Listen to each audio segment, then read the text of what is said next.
안녕하세요. 하유입니다. 오늘 낭독해드릴 책은 앙투안 드 생텍쥐베리의 어린 왕자입니다. 제가 읽어드릴 책은 북스데이에서 출간하고 더 페이지에서 옮긴 책이에요. 낭독을 허락해준 더 페이지 출판사 그리고 이 책을 선물해준 작가와 번역가에게 감사를 드리며 책에 대해 간단히 소개를 하자면 어린 왕자는 어린이의 영혼, 어린이의 눈으로 인간과 세상과 우주를 성찰한 탁월한 작품이에요. 어린 왕자는 숨막히는 사막 같은 현실 세계, 그리고 온갖 탐욕과 광기에 물든 강압적인 세계 속에서 우리를 비로소 숨 돌리고 잠시라도 편안히 쉴 수 있게 합니다. 이렇게도 깊은 위안과 이렇게도 깊은 공감으로 어린 왕자는 우리를 자유롭게 하죠.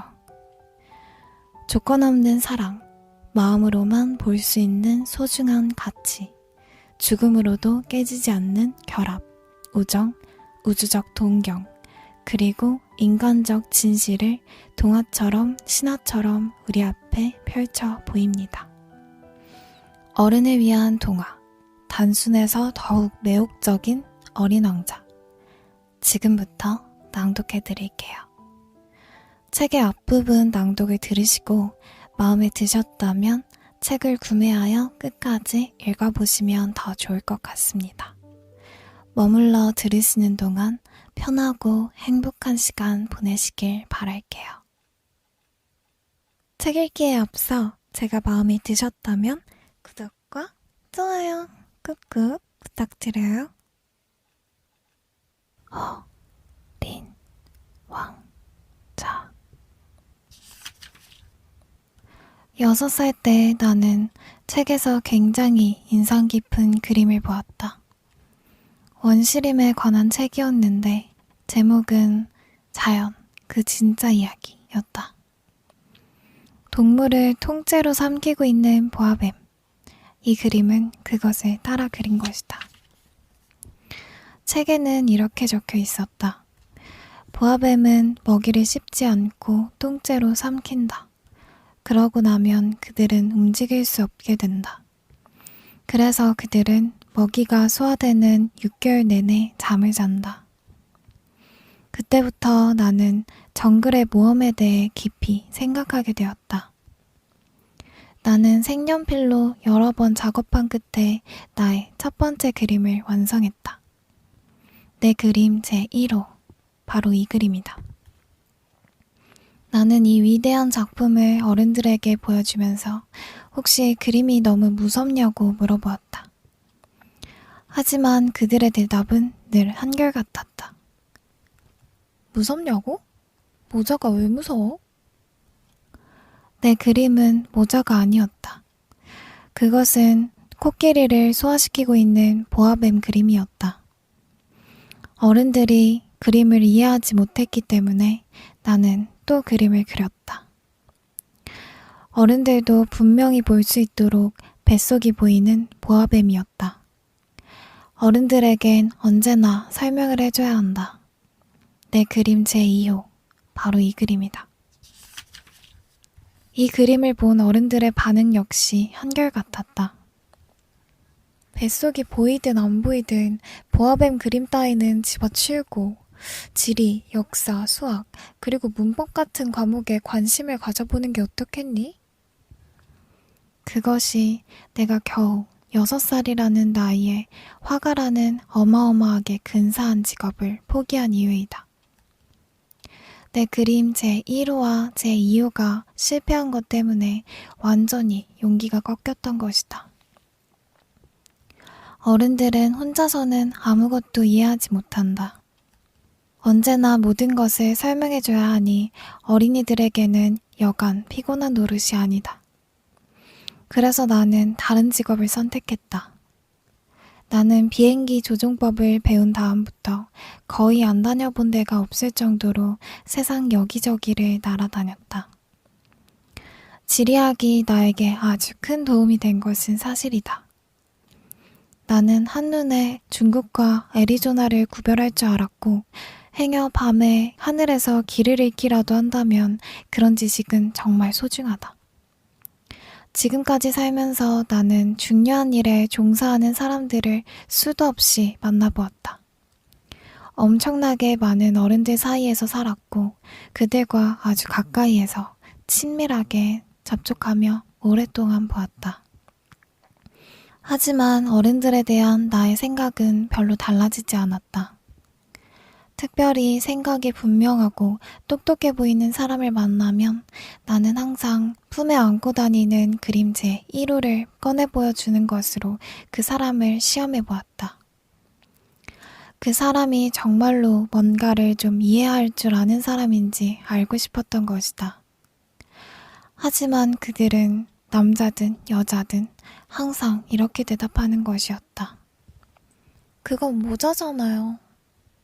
그러면 나는 그 사람에게 보아뱀이나 원시림 그리고 별들에 관한 이야기는 절대로 꺼내지 않았다. 나는 대화 수준을 그 사람에게 맞도록 낮추었다. 나는 브리지 게임, 골프, 정치, 그리고 넥타이 따위에 대한 이야기만 했다. 그러면 그 어른들은 아주 교양 있는 사람을 만났다면서 엄청 유쾌해했다.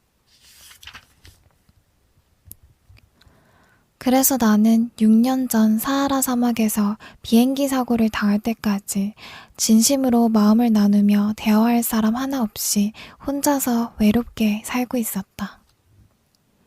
비행기 엔진이 뭔가 고장을 일으켰다. 그때 나에게는 정비사도 승객도 아무도 없었기 때문에 그 어려운 수리를 모두 나 혼자서 해내야만 했다. 나로서는 죽느냐 사느냐 목숨이 걸린 문제였다. 물도 겨우 일주일 마실 정도밖에 없었다. 첫날 밤, 나는 사람이 사는 지역에서 수천 킬로미터나 떨어진 사막에서 잠이 들었다. 나는 바다 한가운데에서 뗏목 위에 서 있는 난파선의 뱃사람보다 더 고립되어 있었다. 그러니 동이틀 무렵 자꾸 특이한 목소리가 나를 깨웠을 때 내가 얼마나 놀랐을지는 상상이 갈 것이다. 저기요, 양 한 마리만 그려주세요. 뭐라고? 양 한 마리만 그려달라고요. 나는 벼락 맞은 사람처럼 펄쩍 뛰어 일어났다. 세차게 눈을 비비고 조심스럽게 주위를 둘러보았다. 아주 이상하게 생긴 작은 사람이 나를 심각한 표정으로 지켜보며 서 있었다. 훗날 내가 그를 그린 그림 중에서 가장 잘 된 것이 여기 있다. 하지만 내 그림은 확실히 실물보다는 훨씬 매력이 떨어진다. 하지만 그것은 내 잘못이 아니다. 6살 때 화가로서의 나의 꿈은 어른들에 의해 좌절되었고 나는 뱃속이 보이는 보아뱀과 안 보이는 보아뱀 말고는 아무것도 그려본 적이 없으니까. 나는 갑자기 나타난 이 유령 같은 아이를 뚫어지게 바라보았다. 너무 놀라서 눈이 튀어나올 지경이었다. 내가 사람 사는 지역에서 수천 킬로미터나 떨어져 있었다는 사실을 기억해 주기 바란다. 그런데 이 작은 아이는 길을 잃은 것처럼 보이지 않았다. 피곤해 보이지도 않았고 배가 고프거나 목말라 보이지도 않았으며 겁에 질린 것 같지도 않았다. 사람이 사는 지역에서 수천 킬로미터나 떨어진 사막 한가운데에서 길을 잃은 기색이라곤 도무지 찾아볼 수 없었다. 마침내 조금 정신을 차리고 말을 할 수 있게 되었을 때 나는 그에게 물었다. 넌 여기서 뭘 하고 있니? 그러자 그는 아주 천천히 아주 중요한 일을 말하고 있는 것처럼 반복해서 말했다. 양을 한 마리 그려주셨으면 해요. 신비로운 상황이 너무나 압도적인 경우에는 아무도 감히 거역하지 못하는 법이다. 사람 사는 마을에서 수천 킬로미터 떨어진 사막에서 죽을 위험에 처해 있었으면서도 터무니없는 짓이라는 생각이 머릿속에 맴돌기는 했지만 나는 주머니에서 종이와 만년필을 꺼냈다. 그러나 내가 공부한 것은 지리, 역사, 수학, 문법뿐이라는 사실이 떠올랐고 그래서 나는 꼬마 녀석에게 약간 삐딱하게 그림을 그릴 줄 모른다고 말했다. 그가 대답했다. 상관없어요. 양을 그려줘요. 그러나 나는 양은 한 번도 그려본 적이 없었다. 그래서 나는 전에 자주 그렸던 2가지 그림 가운데 하나를 그려주었다. 겉만 보이는 보아뱀 말이다. 나는 어린 친구의 대답을 듣고 깜짝 놀라지 않을 수 없었다. 아니, 이거 말고요. 코끼리를 삼킨 보아뱀 그림은 싫어요. 보아뱀은 굉장히 위험한 생물이에요. 그리고 코끼리는 너무 커요. 내가 사는 곳은 모든 것이 아주 작거든요. 필요한 건 양이에요. 양을 그려주세요. 그래서 나는 양을 그려주었다. 그는 가만히 들여다보더니 말했다. 안 돼요. 이 양은 벙들었어요. 다시 그려줘요. 그래서 나는 다시 그려주었다. 꼬마 친구는 상냥하고 너그러운 미소를 지어 보였다. 잘 보세요. 이건 양이 아니라 염소예요. 여기 뿔이 있잖아요. 나는 다시 양을 그렸다. 그것도 역시 퇴짜였다. 이 양은 너무 늙었어요. 난 아주 오래 살 양을 갖고 싶어요. 이쯤 되자 내 인내심도 바닥을 드러내고 말았다. 빨리 엔진을 분해해서 수리를 시작해야 했기 때문이다. 그래서 나는 그림을 대충 끄적여주고 설명을 한마디 던졌다. 이건 그냥 상자야. 네가 원하는 양은 그 안에 있어. 어린 재판관의 얼굴이 환하게 밝아지는 걸 보고 나는 깜짝 놀랐다. 바로 이거예요. 내가 원하던 양이에요. 이 양은 풀을 많이 먹을까요? 어떻게 생각하세요? 왜? 내가 사는 곳은 모든 게 아주 작거든요. 그놈에게 풀이 충분할 거야. 내가 준 건 아주 작은 양이니까.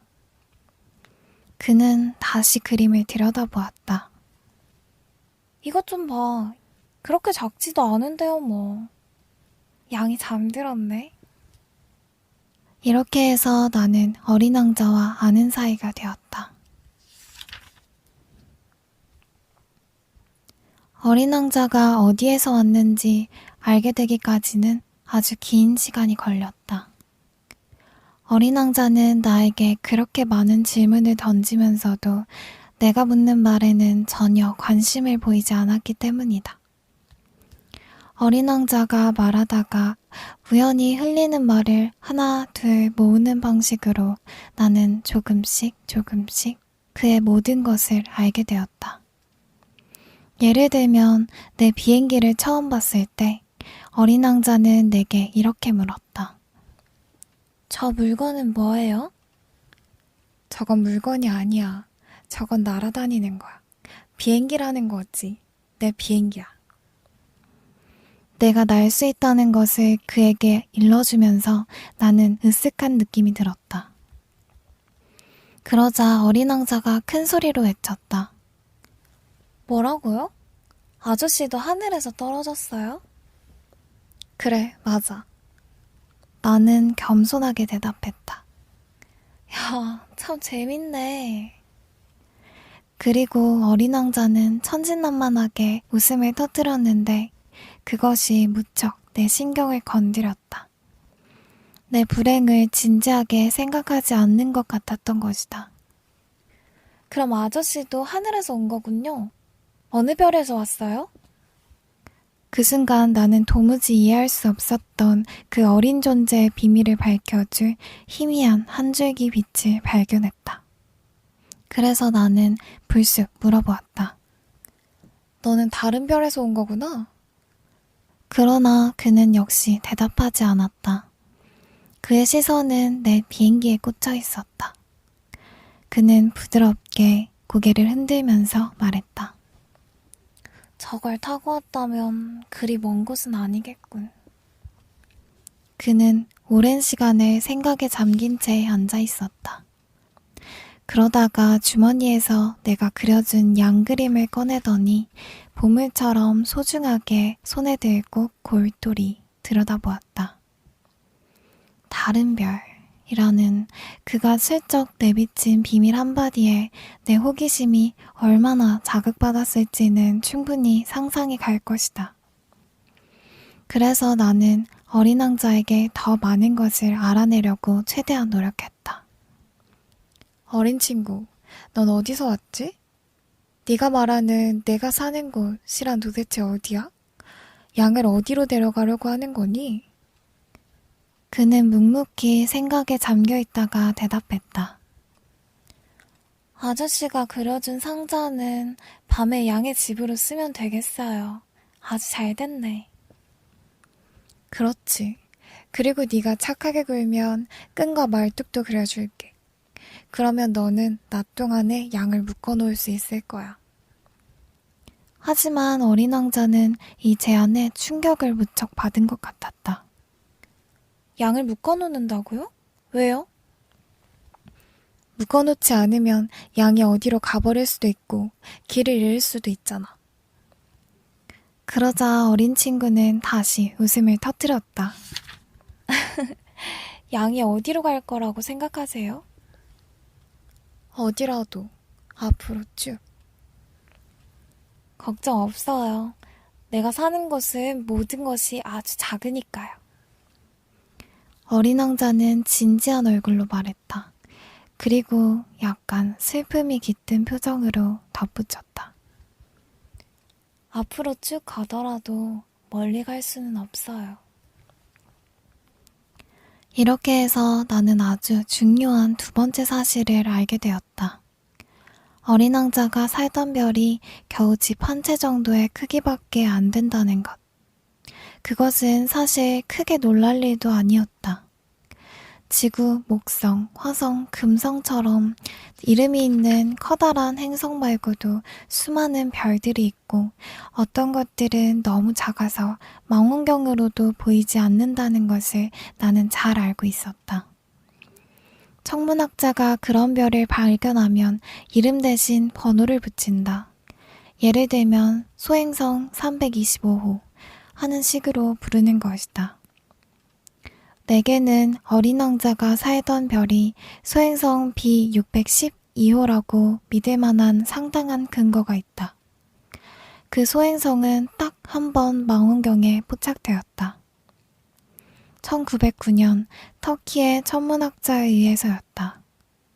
이 천문학자는 국제천문학회에서 자신의 발견을 훌륭하게 증명했다. 그러나 그가 입은 터키 전통 의상 때문에 아무도 그의 말을 믿지 않았다. 어른들이란 늘 이런 식이다. 어쨌든 터키의 독재자가 국민들에게 서구식 의복을 입지 않으면 사형에 처한다는 법을 만든 것은 소행성 B612호의 명성을 위해서는 다행스러운 일이었다. 1920년에 이 천문학자는 깔끔한 양복을 입고 자신이 발견한 별을 다시 증명했다. 이번에는 모두가 그의 주장을 인정했다. 내가 소행성 B612호에 관해서 이렇게 자세하게 이야기하고 그 번호까지 거론하는 것은 다 어른들 때문이다. 어른들은 숫자를 좋아한다. 어른들에게 새로 사귄 친구에 대해 이야기를 했을 때 어른들이 본질적인 질문을 하는 일은 절대로 없다. 그의 목소리는 어떠니? 그 애가 제일 좋아하는 놀이는 뭐지? 나비를 수집하니? 라고 묻는 대신 어른들은 나이는? 형제는? 체중은? 아버지는 돈을 얼마나 벌어? 라고 묻는다. 오직 이런 숫자를 통해서만 어른들은 그에 대해 어느 정도 파악했다고 생각하는 것이었다. 어른들에게 창문에는 예쁜 제라늄 화분이 있고 지붕에는 비둘기가 앉아있는 장밋빛 벽돌집을 봤어요. 라고 말하면 어른들은 그 집에 관해 아무런 단서도 얻지 못한다. 그러니까 어른들에게는 10만 프랑짜리 집을 봤어요. 라고 말해야 한다. 그러면 어른들은 아이고, 정말 굉장한 집이구나. 라고 감탄한다.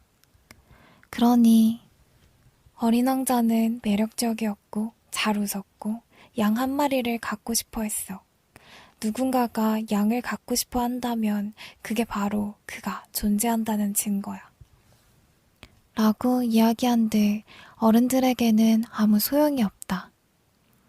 어른들은 어깨를 으쓱하고는 당신을 어린아이 취급할 것이다. 하지만 어린 왕자는 소행성 B612호에서 왔어요. 라고 말하면 어른들은 납득하고 더 이상 귀찮게 질문하지 않을 것이다. 어른들은 그런 사람들이다. 그렇다고 어른들을 나쁘게 생각해서는 안 된다. 어린이는 어른을 항상 너그럽게 대해야만 한다. 하지만 분명한 것은 인생을 진정으로 이해하는 우리에게 숫자는 전혀 중요하지 않다는 것이다. 나는 이 이야기를 동화처럼 시작하고 싶었다. 옛날에 어린 왕자가 자기 몸보다 좀 클까 말까한 작은 별에 살고 있었어요. 그는 양을 갖고 싶어 했답니다. 인생을 이해하는 사람들에겐 이런 식의 이야기가 훨씬 더 진실한 느낌을 주었을 것이다. 왜냐하면 나는 사람들이 내 책을 가볍게 읽고 잊어버리는 것을 원치 않기 때문이다. 이런 추억들을 적어내려가면서 나는 깊은 생각과 마주해야 했다. 나의 친구가 양을 데리고 떠난 지도 어느새 6년이 흘렀다. 내가 친구 이야기를 열심히 하는 것은 그를 잊지 않기 위해서이다. 친구를 잊는다는 것은 슬픈 일이니까. 누구나 친구를 갖고 있는 것은 아니다. 그리고 내가 그를 잊어버린다면 나도 숫자 말고는 그 무엇에도 관심이 없는 어른처럼 되고 말 것이다. 내가 그림 물감 한 상자와 연필을 산 것도 역시 그런 이유 때문이었다. 6살 때 보아뱀의 겉과 뱃속 이외에는 그려본 일이 없는 사람이 이 나이에 다시 그림을 그린다는 것은 어려운 일이다. 물론 나는 나름대로 어린 왕자의 실물에 가깝게 그리려고 노력할 것이지만 성공할 자신은 없다. 어떤 그림은 괜찮은 편인데 어떤 그림은 별로 닮지 않았다. 어린 왕자의 키도 어떤 그림에선 너무 크고 다른 그림에선 너무 작다는 식으로 실수를 저질렀다.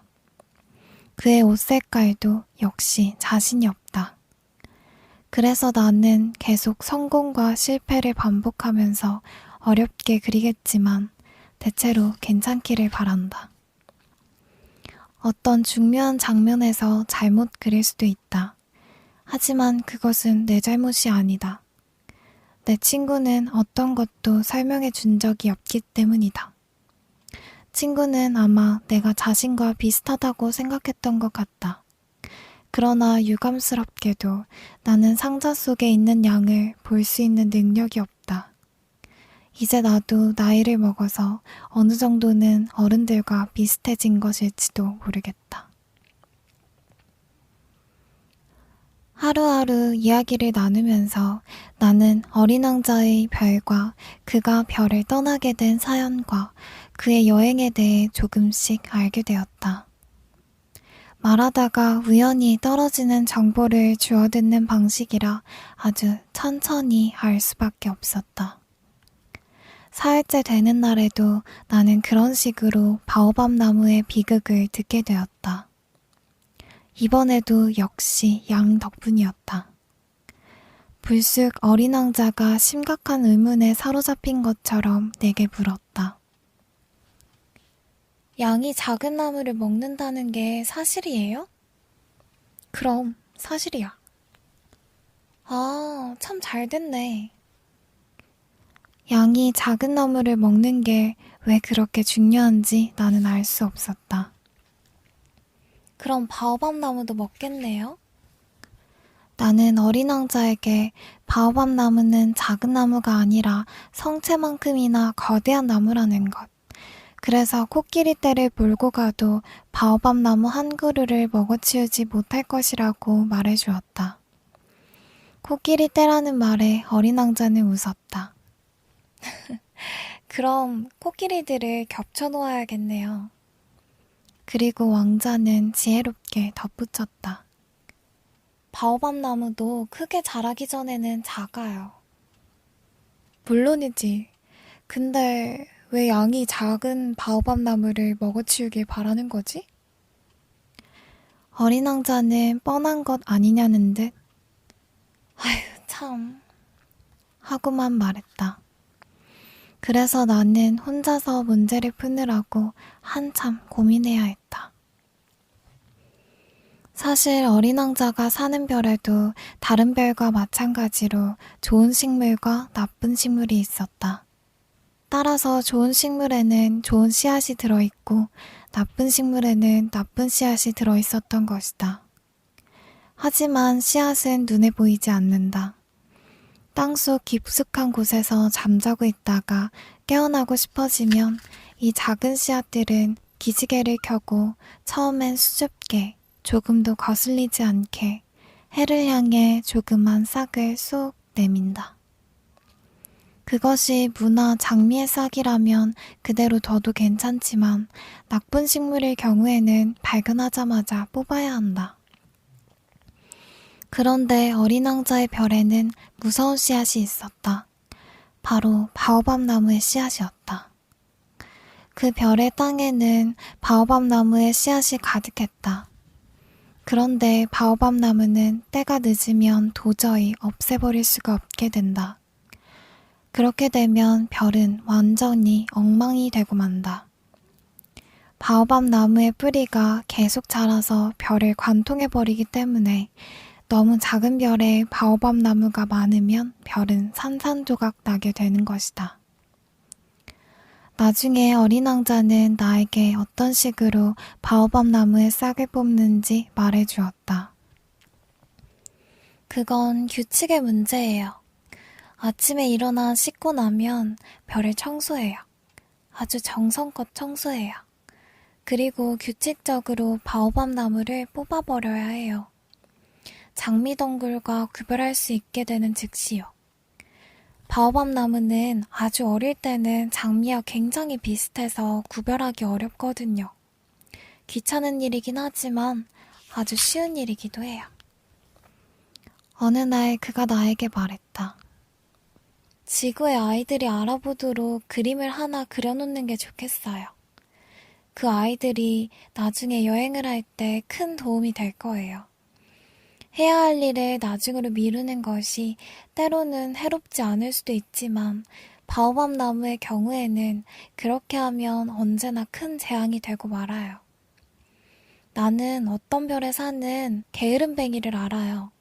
그는 작은 바오밥 나무 3그루를 내버려 두었다가 그만. 그래서 나는 어린 왕자가 이야기한 대로 그 별을 그렸다. 나는 딱딱한 도덕군자처럼 충고하고 싶진 않다. 하지만 바오밥 나무의 위험성은 거의 알려져 있지 않고 소행성에서 길을 잃은 사람이 직면할 위험은 너무나 심각하기 때문에 처음으로 나는 자제심을 제쳐놓고 이렇게 충고한다. 아이들아, 바오밥 나무를 조심해. 내 친구들도 나처럼 그렇게 오랜 시간 동안 이런 위험에 노출되어 있었으면서도 그런 사실조차 알지 못했다. 그래서 나는 그들에게 위험을 경고하려고 아주 세심하게 그렸다. 이 그림이 전하는 교훈은 큰 정성을 들일 만큼 가치가 있는 것이다. 아마 여러분은 내게 묻고 싶을 것이다. 이 책에는 왜 바오밥 나무 그림만큼 훌륭하고 인상적인 그림이 또 없을까? 대답은 간단하다. 다른 그림도 그렇게 그리려고 노력해보았지만 성공하지 못한 것이다. 바오밥 나무를 그릴 때에는 아마 간절한 필요에서 나온 특별한 힘이 발휘된 것이다. 아, 어린 왕자여. 아주 조금씩 나는 너의 슬픈 삶의 비밀을 알게 되었지. 오랜 시간 동안 너에게는 석양을 바라보는 고요한 즐거움만이 유일한 낙이었겠구나. 나흘째 되는 아침, 나는 그 새로운 사실을 알게 되었어. 너는 내게 이렇게 말을 건넸지. 나는 저녁 노을이 정말 좋아요. 자, 해 지는 걸 보러 가요. 지금은 안 돼. 좀 기다려야지. 기다려요? 뭘요? 해 지는 시간을. 그 시간까지 기다려야 해. 너는 처음엔 꽤나 놀라는 기색이었지. 그러고 나서 혼자 웃음을 터뜨리고 내게 말했지.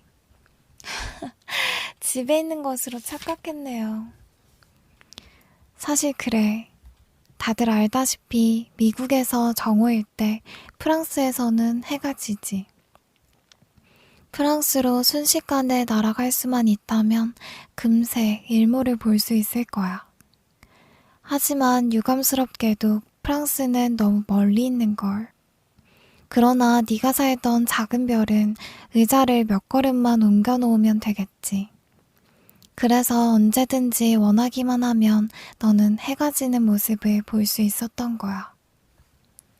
해가 지는 걸 44번이나 본 날도 있어요. 너는 내게 말했지.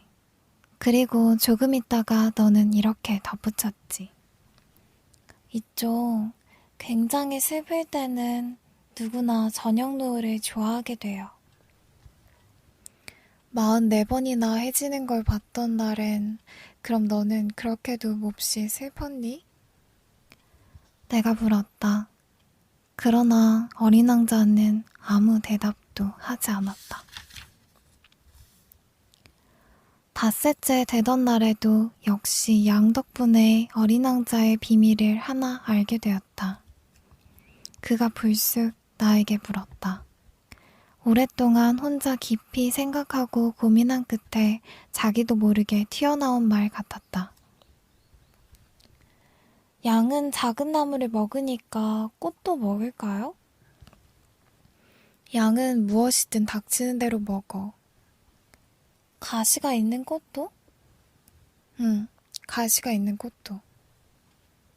그럼 가시는 무슨 쓸모가 있어요? 나도 몰랐다. 나는 그때 비행기 몸체에 꽉 죄어있는 볼트를 푸는 일에 집중하고 있었다.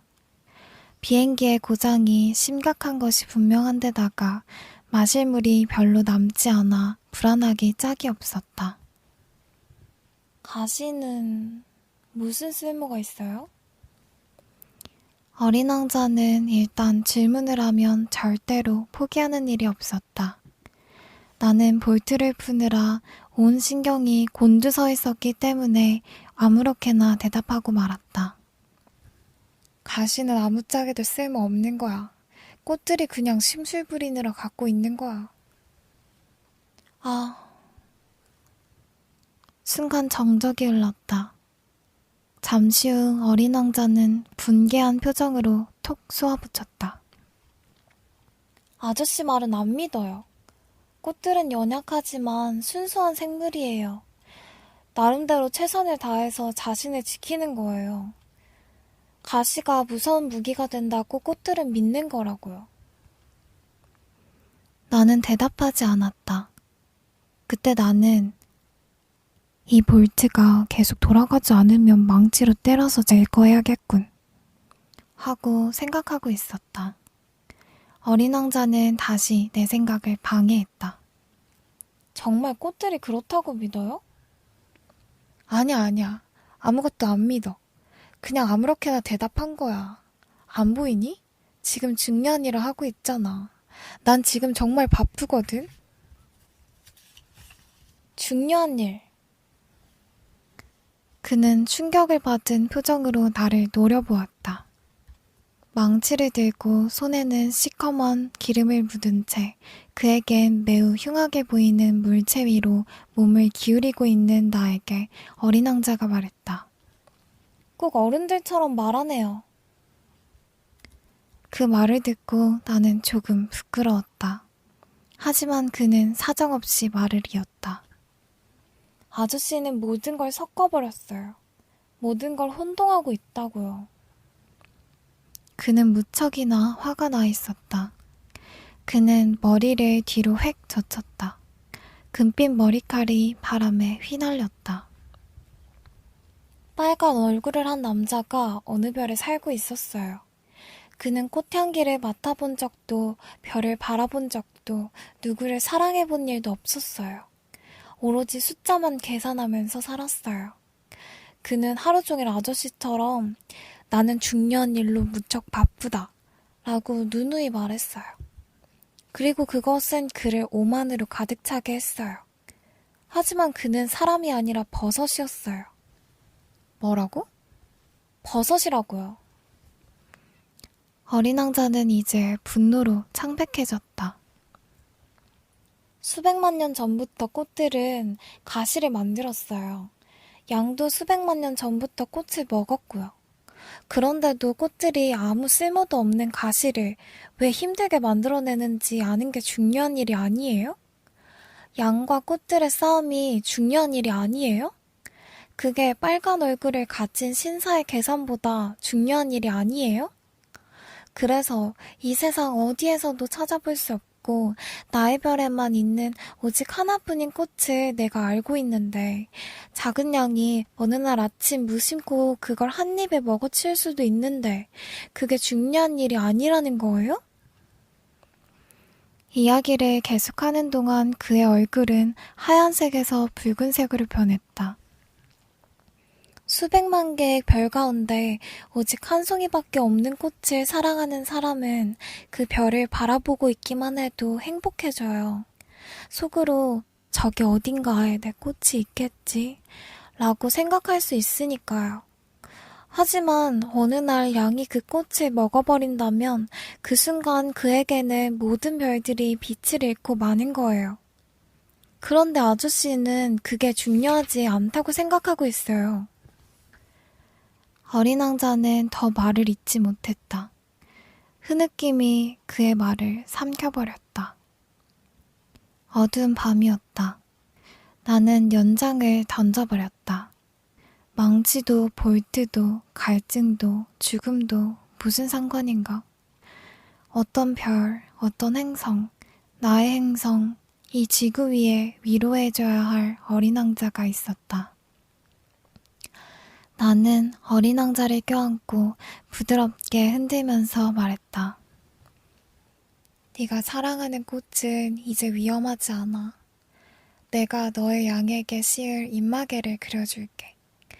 꽃 주변에 두를 울타리도 그려줄게. 그리고 나는 더 이상 뭐라고 말해야 할지 몰랐다. 당황스럽고 어색한 느낌이었다. 어떻게 그에게 다가가야 할지, 어디에서 그를 따라잡고 어디에서 다시 그의 손을 잡을지 알 수 없었다. 눈물의 나라는 무척 신비한 곳이었다. 나는 곧 그 꽃에 관해 더 많은 것을 알게 되었다. 어린 왕자의 별에는 원래 아주 소박한 꽃들이 살고 있었다. 그 꽃들은 꽃잎이 한 겹뿐이었고 자리도 거의 차지하지 않았으며 누구에게도 거치적거리는 일이 없었다. 그 꽃들은 어느 날 아침 풀 사이에 나타났다가 저녁이면 조용히 사라져버리곤 했다. 그러던 어느 날 어디서 왔는지 알 수 없는 씨앗이 바람을 타고 날아왔다. 그 새로운 씨앗에서 싹이 텄다. 어린 왕자는 다른 싹과 비슷하지 않은 그 싹을 자세히 살펴보았다. 새로운 종류의 바오밥 나무일지도 몰랐다. 작은 떨기나무는 곧 성장을 멈추고 꽃을 피울 준비를 시작했다. 커다란 꽃봉오리가 만들어지는 것을 본 어린 왕자는 금방이라도 그 작은 떨기나무에서 어떤 기적이 일어날 것만 같은 느낌이 들었다. 그러나 꽃은 초록색 방에 들어앉은 채 나올 생각을 하지 않았다. 완벽한 미모를 갖추기 전에는 스스로 만족할 수 없었던 것이다. 꽃은 정말 정성스럽게 색깔을 고르고 있었다. 꽃은 천천히 옷을 입고 꽃잎을 하나하나 다듬었다. 꽃은 개 양귀비처럼 구겨진 모습으로는 절대로 나타나지 않을 생각이었고 아름다움이 최고로 빛을 발할 때 비로소 등장하고 싶었다. 그러던 어느 날 아침 정확히 해가 떠오르는 시각에 맞춰 꽃이 모습을 드러냈다. 아, 정말 넋이 나갈 만큼 아름다운 모습이었다. 그리고 그 꽃의 신비로운 광채는 날마다 변함없이 지속되었다. 그 모든 정교한 작업을 꼼꼼하게 다 마친 다음에 나왔으면서도 꽃은 하품을 하며 말했다. 아, 이제야 겨우 일어났네. 미안. 아무쪼록 용서해. 꽃잎이 온통 헝클어져서. 어린 왕자는 감탄을 금할 수가 없었다. 와, 정말 아름다워. 그치? 게다가 난 해와 같은 시간에 태어났어. 알지? 꽃이 달콤하게 대답했다. 어린 왕자는 꽃이 겸손하지 않다는 것을 금방 알아차렸다. 하지만 꽃은 얼마나 감동적인지, 얼마나 마음을 들뜨게 하는지 몰랐다. 아침 식사 시간이네. 나에게 무엇이 필요할지 생각 좀 해줄래? 잠시 후 꽃이 말했다. 어린 왕자는 완전히 당황해서 신선한 물이 담긴 물뿌리개를 찾으러 갔다. 그리고 꽃에게 물을 주었다. 왕자는 그렇게 꽃을 돌봐주었다. 알 수 없는 허영심으로 가득 차 있었던 그 꽃은 태어나자마자 그렇게 어린 왕자를 괴롭혔다. 어느 날 꽃은 자기가 가진 4개의 가시에 대해 어린 왕자에게 이렇게 말하기도 했다. 호랑이들이 발톱을 세우고 덤벼도 상관없어. 내 별엔 호랑이가 없어. 게다가 호랑이는 풀을 먹지도 않아. 어린 왕자가 반박했다. 난 풀이 아니야. 꽃이 부드럽게 대답했다. 아, 미안. 난 호랑이는 겁나지 않지만 바람은 질색이야. 혹시 바람막이 가진 거 있어? 바람이 질색이라. 식물로서는 곤란한 일이군. 이 꽃은 아주 까다로운 식물이야. 어린 왕자는 속으로 생각했다. 저녁에는 나에게 유리덮개를 덮어줘. 너의 별은 너무 추워. 내가 살던 곳은... 꽃은 말을 멈추었다. 그녀는 씨의 형태로 왔으니 다른 별에 대해서 아는 게 있을 리 없었다. 거짓말을 하려다 들킬 것 같아 부끄러워진 꽃은 어린 왕자의 잘못을 탓하기 위해 두어 번 기침을 했다. 바람막이는 어떻게 됐어? 가서 찾아봐야 되는데 네가 계속 말을 하니까. 그러자 그녀는 어린 왕자에게 죄책감을 느끼게 하려고 억지로 몇 번 기침을 했다. 그렇게 어린 왕자는 사랑에서 우러나온 호의를 갖고 있었지만 차츰 꽃을 의심하게 되었다. 어린 왕자는 대수롭지 않은 말도 심각하게 받아들였고 그 때문에 무척 불행해졌다. 어느 날 그는 나에게 고백했다. 꽃의 말을 귀담아 듣지 말았어야 했어요. 꽃은 그냥 바라보고 향기를 즐기면 돼요. 그 꽃은 내 별 가득 향기를 채웠어요. 그런데 나는 그 꽃의 매력을 즐길 줄도 몰랐던 거죠. 그렇게 몹시 거슬렸던 발톱 이야기도 애정과 동정을 품고 들었어야 했어요. 그는 계속 고백했다. 사실 나는 어떻게 이해해야 할지 몰랐어요. 말이 아닌 행동을 보고 판단해야 했는데 꽃은 그녀의 향기와 그녀의 따사로운 빛으로 나를 온통 감싸주었어요. 나는 꽃에게서 도망치지 말았어야 했어요. 서툰 거짓말 뒤에 감춰진 애정을 눈치챘어야 했어요. 꽃이란 아주 모순 덩어리거든요. 하지만 그녀를 사랑하기엔 내가 너무 어렸던 거죠.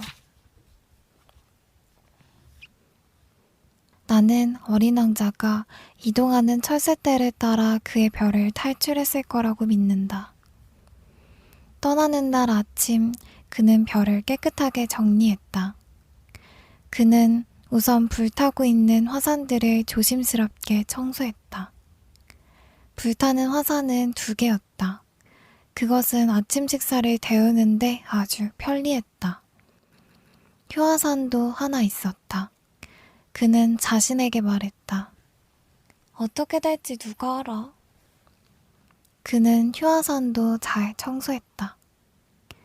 화산들은 규칙적으로 잘 청소해주면 폭발하지 않고 천천히 타오른다. 화산 폭발은 굴뚝의 불길과 비슷한 것이다. 물론 지구에서는 우리가 너무 작기 때문에 화산을 청소할 수 없다. 그래서 화산이 계속 말썽을 일으키는 것이다. 어린 왕자는 좀 우울한 기분으로 바오밥 나무의 마지막 남은 작은 싹들까지 뽑았다. 그는 이제 다시는 돌아오지 않을 것이었다. 그런데 마지막 날 아침에는 익숙한 그런 작업들이 매우 소중하게 느껴졌다. 그는 꽃에게 마지막으로 물을 주었다. 그러나 꽃에게 유리덮개를 씌워주려 할 때에는 눈물이 쏟아질 것만 같았다. 잘 있어. 그가 꽃에게 말했다. 꽃은 대답하지 않았다. 잘 있어. 그가 다시 말했다. 꽃이 기침을 했다. 감기 때문에는 아니었다. 내가 어리석었어. 용서해주길 바랄게. 부디 행복해. 마침내 꽃이 말했다. 꽃이 자기를 비난하지 않는 것에 놀라서 그는 어리둥절한 채 유리덮개를 들고 있었다. 이렇게 조용하고 다정한 말이 그에게는 낯설었다. 물론 난 널 사랑해. 그동안 네가 그걸 몰랐던 것은 내 잘못이야. 그리고 너도 나처럼 어리석었어. 하지만 그건 이제 중요하지 않아. 부디 행복해. 유리덮개는 그냥 둬. 이젠 필요 없어. 꽃이 말했다. 하지만 바람이...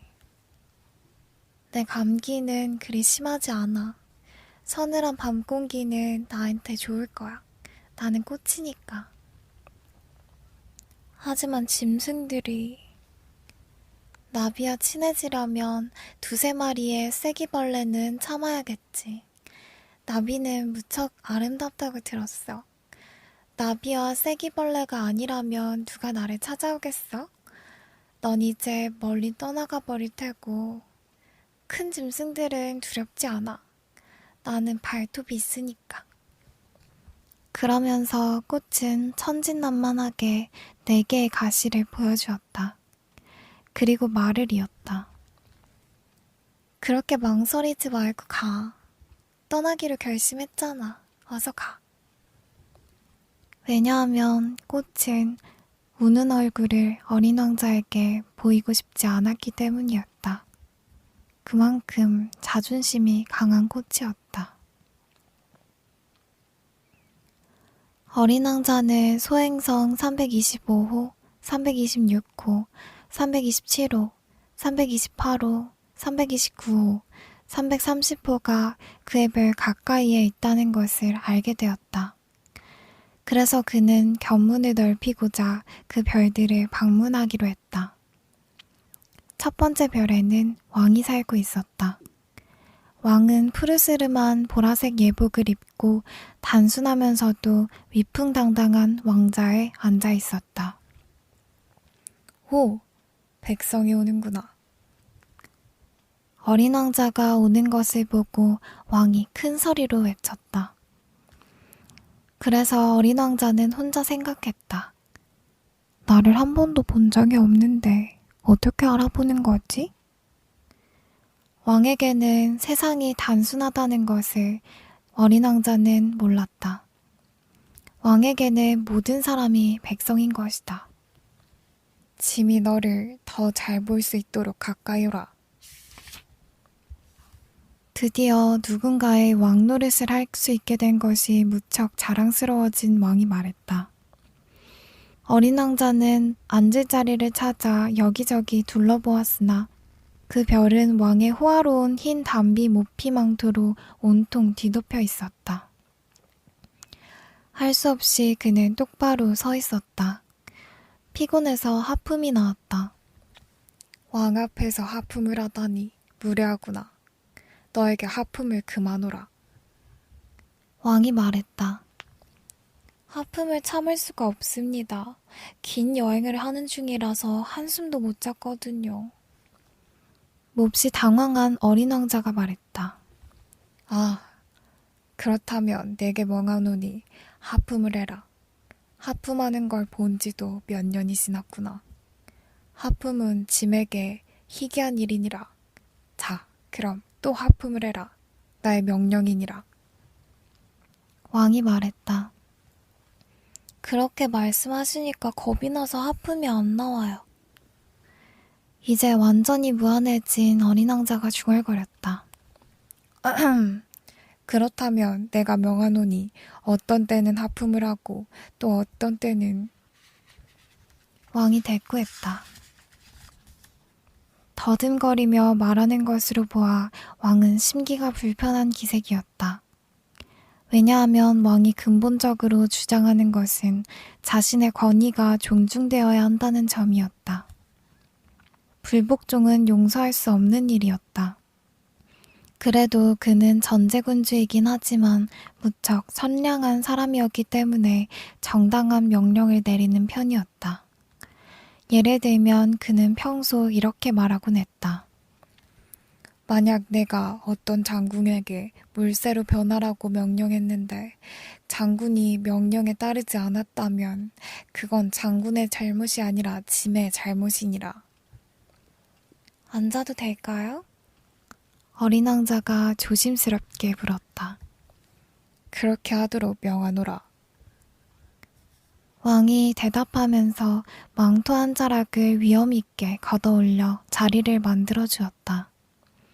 문득 어린 왕자는 궁금했다. 이 별은 아주 작은데 왕은 도대체 무엇을 다스린다는 걸까? 전하, 한 가지 여쭈어도 될까요? 어린 왕자가 말했다. 질문을 허락하노라. 왕은 질문을 재촉했다. 전하께서는 무엇을 다스리세요? 모든 것을 다. 왕은 놀라울 정도로 간단하게 말했다. 모든 것이라고요? 왕은 그의 별과 다른 별들과 모든 별들을 가리켜 보였다. 모든 별들을 다요? 저 모든 것을 다스리노라. 그렇다면 그의 통치는 절대적일 뿐만 아니라 우주적인 것이었다. 그럼 별들도 전하께 복종하나요? 물론 그렇다. 즉각 복종하지. 짐은 불복종을 용서하지 않는다. 그런 막강한 권력은 어린 왕자가 감탄할 만한 것이었다. 만일 어린 왕자가 그런 절대 권력을 가졌다면 의자를 움직이지 않고도 원한다면 하루에 44번이 아니라 72번, 아니 100번 100번, 200번이라도 해가 지는 것을 볼 수 있었을 것이었다. 떠나온 그의 작은 별에 대한 추억 때문에 조금 슬퍼진 어린 왕자는 용기를 내어 왕에게 청했다. 저는 해가 지는 광경을 보고 싶습니다. 저를 위해 은혜를 베푸셔서 해가 지도록 명령해 주십시오. 내가 장군에게 나비처럼 이곳에서 저곳으로 날아다닐 것을 명령하거나 갑자기 비극 작품을 한 편 쓰라고 명령하거나 혹은 물새로 변하도록 명령했는데 그 장군이 명령을 받고 복종하지 않는다면 그의 잘못이겠느냐 아니면 내 잘못이겠느냐. 전하의 잘못이죠. 어린 왕자가 자신 있게 말했다. 옳도다. 누구에게든 그가 실제로 할 수 있는 것을 요구해야 하는 법이다. 권위는 무엇보다 상식에 근거해야 하느니라. 만일 백성들에게 바다에 몸을 던지라고 명령한다면 그들은 반란을 일으킬 것이니라. 내가 복종을 요구할 권한을 갖는 것은 나의 명령이 이치에 어긋나지 않기 때문이니라. 그럼 해가 지는 일은요? 한 번 던진 질문은 절대로 잊어버리지 않는 어린 왕자가 자신의 부탁을 상기시켰다. 그대는 해가 지는 것을 보게 될 것이다. 내가 명령하겠노라. 그러나 나의 통치 기술에 따라 조건이 갖추어지기를 기다려야 하노라. 언제 그렇게 되나요? 왕은 대답하기 전에 먼저 두툼한 연감을 훑어보았다. 그러니까 오늘 저녁 7시 40분경이니라. 나의 명령이 얼마나 잘 이행되는지 볼 수 있을 것이다. 왕이 대답했다. 어린 왕자는 하품을 했다. 당장 해지는 것을 못 보게 된 것이 아쉬웠다. 그러고 나자 그는 이제 좀 따분해지기 시작했다. 저는 여기서 더 할 일이 없군요. 떠나겠습니다. 떠나지 마라. 백성을 거느리게 된 것이 몹시 자랑스러웠던 왕이 대답했다. 떠나지 마라. 너를 장관에 명하노라. 무슨 장관이죠? 그러니까 법무장관이다. 하지만 재판받을 사람이 아무도 없는데요? 그건 모르지. 나는 아직 왕국을 제대로 돌아다녀 보지 않았느니라. 이제 나이를 먹었고 마차도 둘 곳도 없고 걸어다니면 피곤해지느니라. 아, 저는 벌써 다 둘러보았습니다. 눈을 들어 별의 한쪽을 훑어보며 어린 왕자가 말했다. 다른 쪽에도 역시 아무도 없었다. 그럼 네 자신을 심판해보거라. 그것이 가장 어려운 일이니라. 다른 사람을 심판하는 것보다 자기 자신을 심판하는 게 훨씬 더 어려운 법이니라. 네가 스스로를 훌륭히 심판할 수 있다면 너는 참으로 지혜로운 사람일 것이니라. 왕이 대답했다. 예, 하지만 저는 어디에 가서든 저를 심판할 수 있어요. 꼭 이 별에서 할 필요는 없습니다. 어린 왕자가 말했다. 내 별 어딘가에 늙은 쥐가 한 마리 산다고 믿을 만한 훌륭한 증거가 있느니라. 밤마다 쥐 소리가 들리거든. 너는 그 늙은 쥐를 심판하라. 가끔 그놈에게 사형을 선고하여라. 그러면 그놈의 생명이 너의 판결에 달리게 될 것이다. 그러나 매번 그놈에게 특사를 내려 소중히 다루도록 하라. 한 마리밖에 없는 놈이니까. 왕이 대답했다. 저는 누군가에게 사형 선고를 내리는 건 싫습니다. 아무래도 제 길을 가야겠습니다. 떠나지 마라.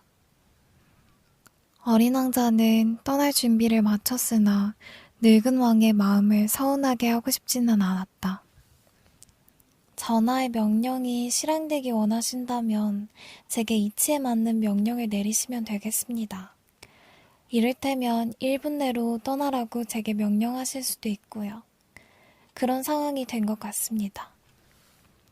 왕이 대답을 하지 않았으므로 어린 왕자는 머뭇거리다가 한숨을 한번 쉬고는 출발했다.